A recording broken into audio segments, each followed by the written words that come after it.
Hi, my name is Pastor Stephanie Lape. I serve at Cross and Crown Lutheran Church in Rancho Cucamonga, California. Thank you for watching this video. Please subscribe if you haven't yet. Appreciate that. Well, anytime a group of people are suffering or crying out in pain, it is the job of the church to listen.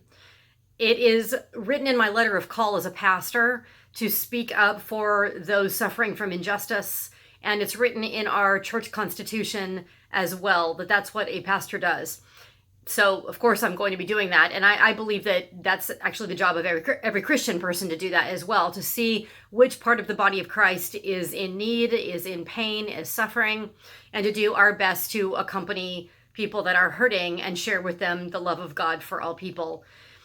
So the groups that are more on my mind change from time to time, depending on what's going on and who is hurting. I believe that Christ shows up in those who suffer, and it would be wrong of me to not look and listen to those who want to be heard because they are in pain.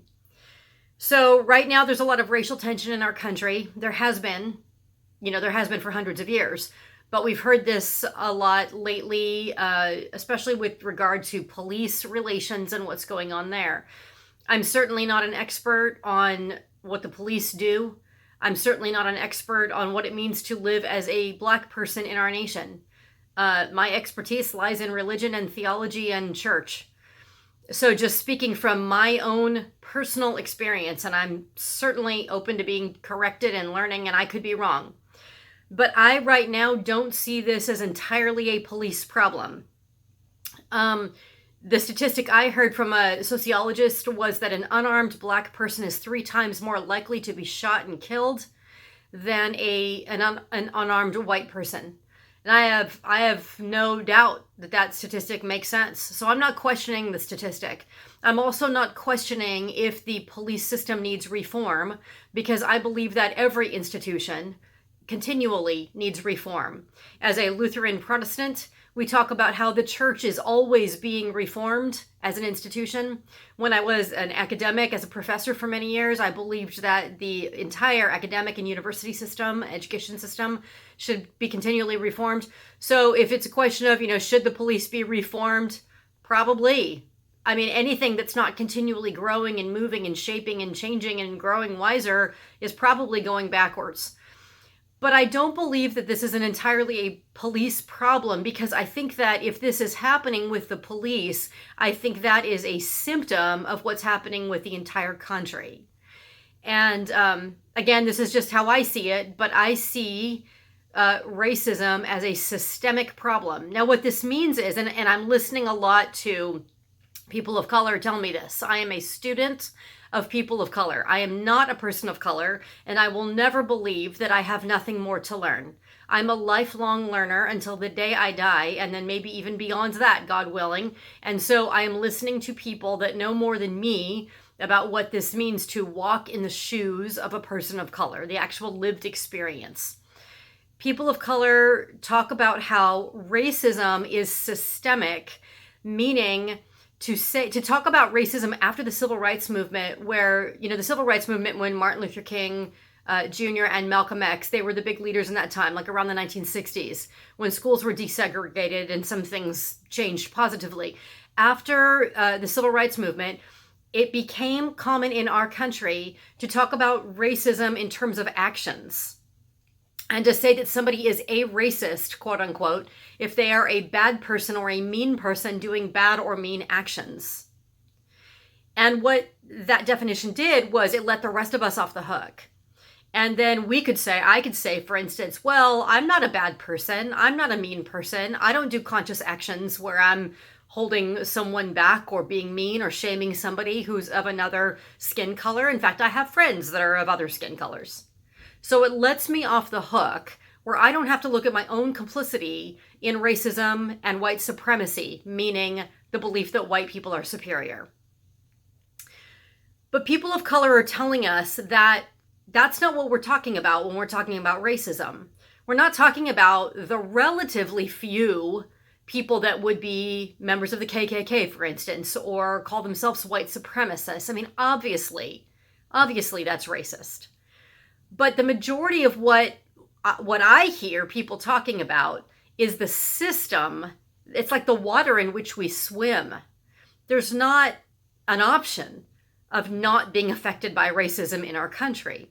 So it doesn't mean that you're a bad person or that I'm a bad person if we are complicit in a system of racism. It just means that that's what often is the default of our nation.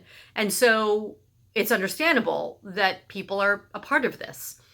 Sociological studies show that by the time a child is 3 or 4 years old, they believe that it's better to be white than to be black. By 3 or 4. This is data. This is hard data that science has recorded. So that means that, these children, 3 or 4 years old, and maybe even their parents, are not trying to be racist. It's just the air we breathe.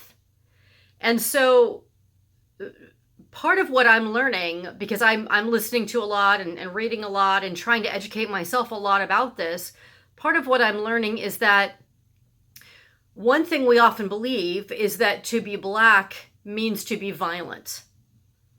And so if there is more shooting unarmed black men, and studies show that there is, undoubtedly, unarguably, then it's not because police officers are just inherently mean people. Police officers are incredibly heroic for the job that they're signing up for. But the idea in our country has often been that to be black means to be violent. If you move to a black neighborhood, that means it's a bad, quote unquote, neighborhood. If you go to a black school, that means it's a violent school. We have linked those so closely that there's a black political science female professor who was just stopped and detained at an airport for having a ring that the TSA folks accused of being a weapon that she was taking onto a plane. I have to tell you, as a white woman, I've never once been detained at an airport because of jewelry. So to think that the link is there between black and violent, that's something I think I can take a look at. Is there anything in me? When I look in the mirror, I look at my own story. I look at my own, how I've been educated. I look at the history I know, and I look at the history I don't know, that I wasn't taught had value. Where have I been part of the problem? That's what I'm looking at these days. I am not looking at where have you been part of the problem. I'm not looking at where has another system been part of the problem. I think systems should critically examine themselves and listen to people who are hurting as a result. As clergy, I critically examine the church all the time because that's a system I'm part of. So I'm critically examining the church and how the church has been complicit in racism. But I encourage us all these days to do our own hard work. To look in the mirror, as educated as we are, as progressive as we are, as much as we think we're above all of that, and not think of this as being a bad person, but look at the system of racism. Look at the culture that we live in. Yes, it's better than in slavery pre-Civil War days. Yes, it's better than in the desegregated or the segregated days. It is better, but we're not there yet. There was just a group of people, a group of white people that were insisting that racism just doesn't exist anymore. And they were asked, then please stand up. They were in an auditorium. Please stand up if you would be willing to change your place with the life of a black man in America. Stand up if you think it's, just as equal. Nobody stood up. Well, then I think we know that something is awry. I'm reading books right now. I'm listening to videos right now. I have no control over the outside world. None. But I have control over me, what I'm learning, what I'm examining. I have control over being open to being corrected So if a person of color says, hey, you're coming across as insensitive in this, that, or the other way, rather than getting defensive, I can learn. So I encourage us all to do that to the extent that we feel led. It takes courage to do that. It takes honesty, authenticity, openness, humility, and I think it's worth it. Thanks for listening. Have a good day. Bye-bye.